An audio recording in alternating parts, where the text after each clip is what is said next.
உதியூர் மலை மேல பயணம் செய்யணும்னு குருஜி சொன்னாரு. அங்கதான் இந்த பஞ்சபூத தியானத்தினுடைய இறுதி நிலை கிடைக்கும்னு சொன்னாங்க.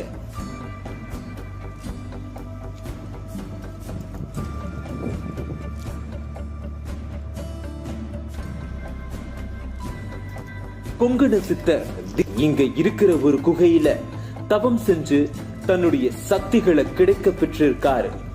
அந்த குகைக்கு போய் பக்தர்கள் எப்போதுமே தியானம் செய்துகிட்டு இருக்காங்க.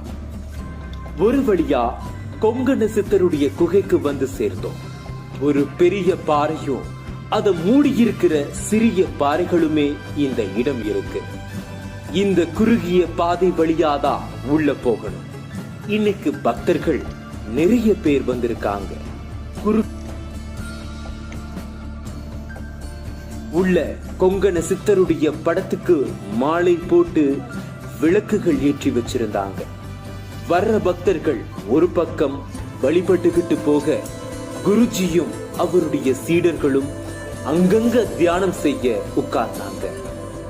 வந்து போறவங்களோட சத்தங்கள் தங்களை பாதிக்காதபடி அவங்களுடைய தியானம் இருந்தது. இதுதான் ஆகாய தியானம். பிரபஞ்ச வழிக்கு ரொம்பவே பக்கத்தில் இருக்கிற தியான முறைன்னு சொல்றாங்க.